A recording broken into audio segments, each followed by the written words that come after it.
Are you an intermediate player who's just stuck at that level, not knowing how to improve? Well, today I'll be showing you this one simple mistake that a lot of you guys are making and how to fix it straight away.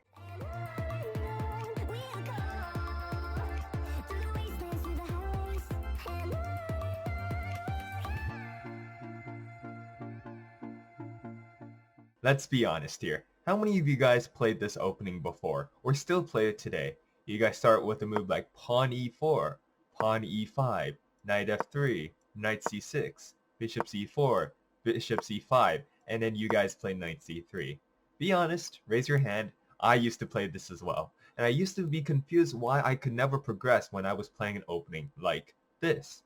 Now, what am I saying? Am I saying the Joko piano here with bishop c4, bishop c5 is a bad opening for white? Most definitely not. This is a very good opening and was very popular back in the day. But there's a reason why I don't like this opening, especially with the move knight c3. And that's not just saying after, for example, our opponent plays knight f6, because after knight f6, knight c3 is actually a huge blunder.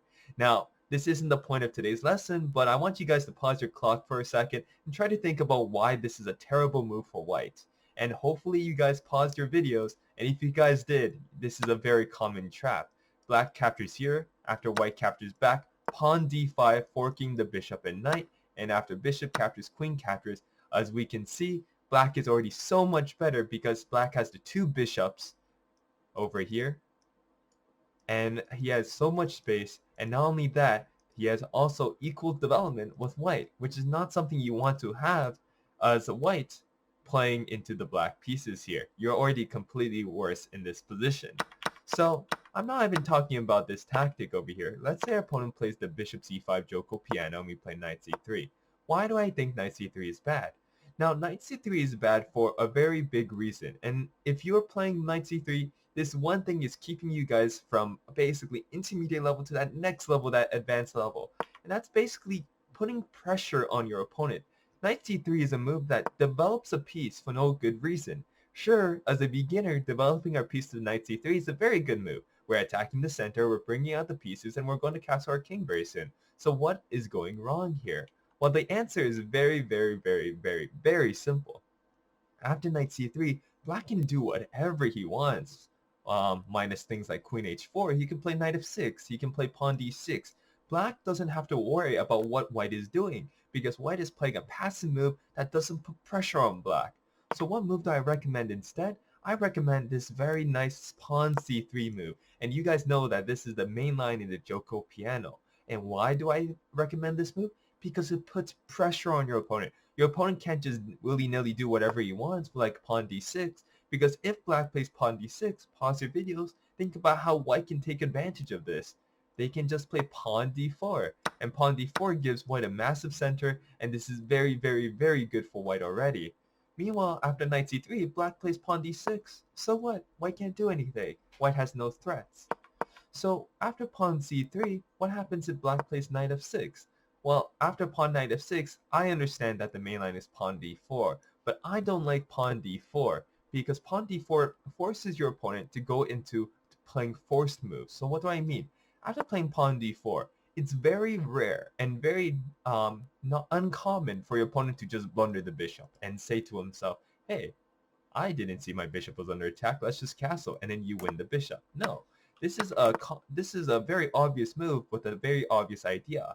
So in this position, your opponent would capture, and who knows? They probably played this line a million times. It's just the main line in the Joko piano. So one move that I recommend instead, I recommend this very nice d3 move.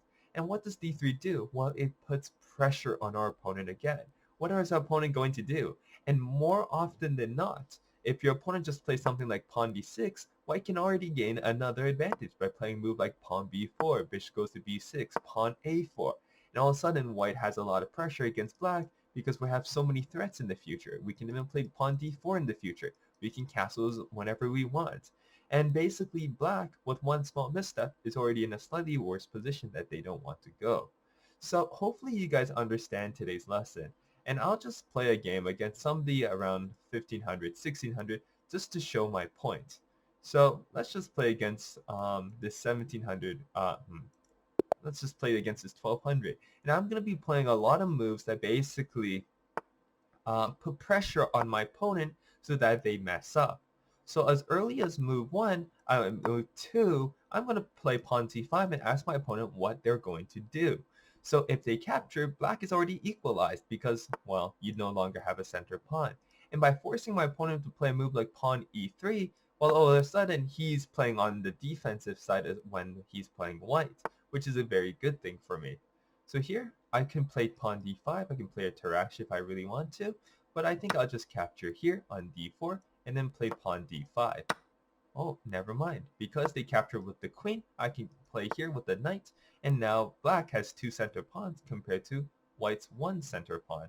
So I could play here, but because it does pressure the knight, but I'm scared of a3, b4 idea, so that can be quite annoying. So let's just castle here.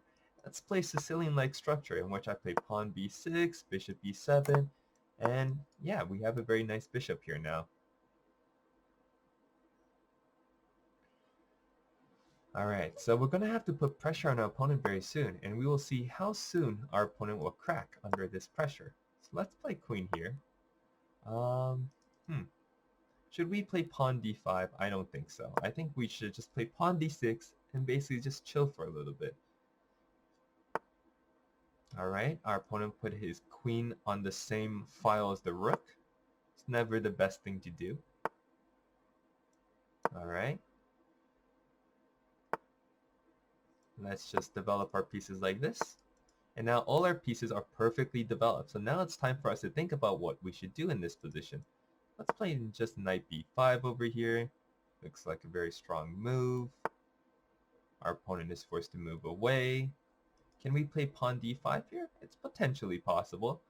Pawn d5 with the idea of capturing back with this knight over here. So this is a move that puts pressure on our opponent. So our opponent moves over here. Makes a lot of sense. Let's move back here.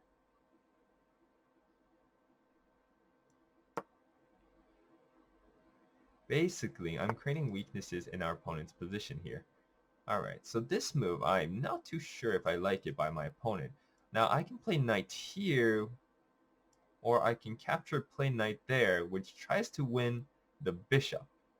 So let's see, should I play that? I think I like it. Let's play captures here, and if they capture here, queen captures, and then threatening checkmate over here. So that seems pretty strong. So our opponent, I believe, has to capture back with the bishop, but then I can play knight a5, attacking those 2 pieces. Now here my opponent captures back with a pawn, so now I can just play a move like knight here, just putting pressure. I need to be scared about some discovered attacks in the future, but right now I'm completely fine because I have so many pieces defending here. Alright, so my opponent gives up the pawn. I will gladly capture it for free. If he decides to capture again, I can just capture this way. And now I have 2 bishops against my opponent's 1 bishop, which is an advantage for me. So now I'm going to keep putting pressure over here, and soon my opponent might make a mistake and blunder.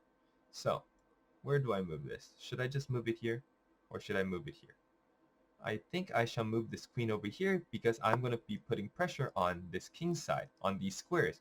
If my opponent plays a move like g3, then I'm creating very big weaknesses in my opponent's position. So let's play queen here. Again, we're putting pressure on this knight and on this diagonal. If he decides to move the knight back to d2, I have a checkmate on g2, which is very, very, very nice. I can also put bishop c7, and again, lots and lots of pressure on our opponent here. So let's play bishop here. Maybe we can threaten something like this in the future.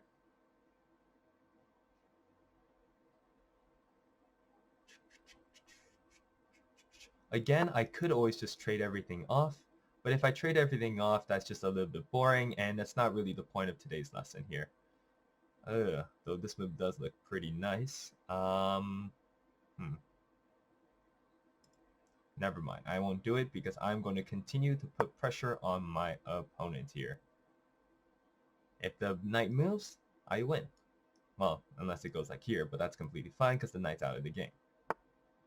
Ooh, and here my opponent makes the mistake, as I said. He cut off the knight's connection to the queen. So now I can capture here for free. And so this happens not because I'm hoping my opponent to blunder, it's because my opponent was pressured into making a mistake here, which will lead to my opponent's downfall here. So let's play knight queen here, maybe play bishop there, and then very next move, who knows. All right, let's capture over here. So all right, so my opponent's trying to capture this bishop here, which I'm completely fine with, to be honest. So I will capture here and try to take advantage of the light square weaknesses.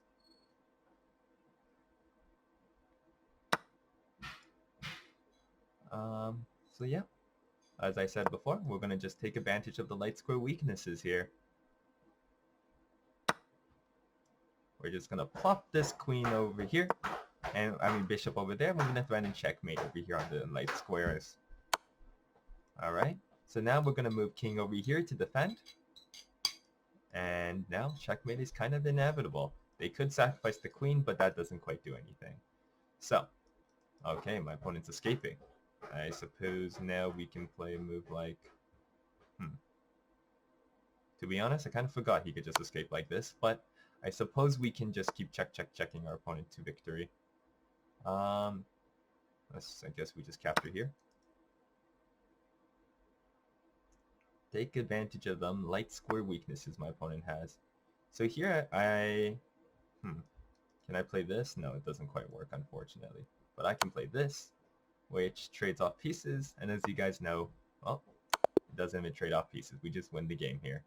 So, this game, though I didn't put that much pressure on my opponent at the very beginning, later on, as you guys can see, my opponent basically went under too much pressure, especially here, because that pawn had too much pieces attacking it, so my opponent eventually blundered. And then I put a lot of pressure on the opponent's king side so that my opponent eventually blunders here as well.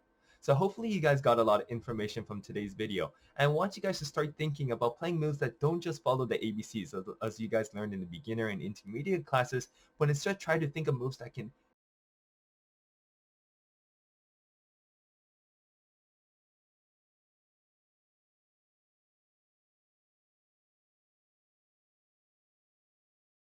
basically tickle your opponent, basically poke your opponent into making a mistake. And if you can do that, I can assure you, promise you 100%, you'll find a lot more victories than you guys had before. All right, I'll see you in the next video.